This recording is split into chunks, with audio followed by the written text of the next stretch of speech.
Yang kelima, analisis peran sistem operasi dalam mengelola sumber daya perangkat keras komputer dan jelaskan bagaimana OS berinteraksi dengan komponen seperti CPU, memori, dan perangkat input-output. Di sini ada pengertian sistem operasi atau operation system.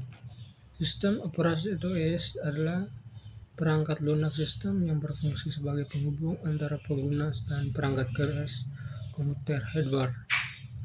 EOS bertugas mengatur, mengendalikan, dan mengelola sumber daya komputer agar semua komponen dapat bekerja secara efisien dan tidak saling mengganggu.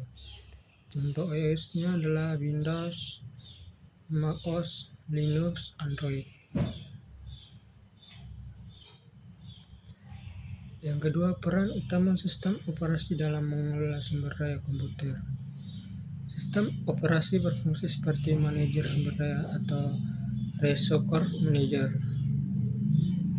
Yang di sini ada CPU sebagai jenis sumber dayanya atau prosesor. Peran sistem operasinya itu menjadwalkan dan mengatur proses yang akan dijalankan oleh CPU agar efisien dan adil. Yang kedua, memori atau RAM, mengalokasikan dan mengolah penggunaan memori oleh berbagai program agar tidak saling tumpang tindih. Yang berikut yaitu perangkat I/O atau input-output, mengatur komunikasi antar komputer dan perangkat seperti keyboard, mouse, printer, dan hard disk. Yang berikut, file dan sistem penyimpanan, mengatur penyimpanan, pengambilan, dan keamanan data dalam sistem file. Yang terakhir itu user interface, antarmuka,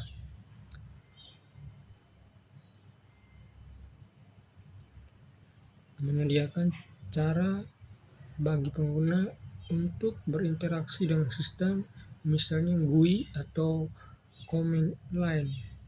Yang kedua itu cara OS berinteraksi dengan komponen-komponen utama. 1. Interaksi dengan CPU. OS bertanggung jawab pada proses manajemen atau proses manajemennya itu di sini ada 3, menentukan proses mana yang dijalankan terlebih dahulu. Yang kedua, mengatur waktu eksekusi setiap proses dengan time sharing agar semua aplikasi mendapat giliran CPU. Yang ketiga, menghentikan, melanjutkan, atau mengganti proses sesuai kebutuhan sistem. Yang terakhir, OS menggunakan interpret, sinyal dari perangkat keras untuk memberitahu CPU bila ada peristiwa penting seperti input dan pengguna atau selesai membaca data dari disk.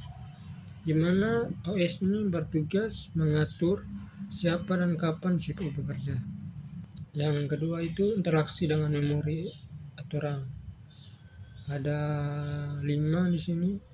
Yang pertama itu OS melakukan manajemen memori, yaitu mengalokasikan ruang memori untuk setiap program yang sedang berjalan, menjaga agar program tidak saling mengakses area memori milik program lain, mengatur virtual memory di mana memori semu jika RAM tidak cukup, dan dengan manajemen ruang dan hard disk atau paging.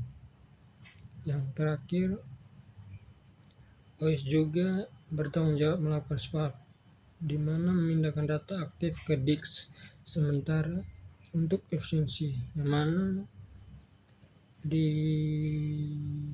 memori atau RAM ini OS memastikan semua program mendapat ruang memori yang cukup dan aman. Yang ketiga, interaksi dengan perangkat input-output.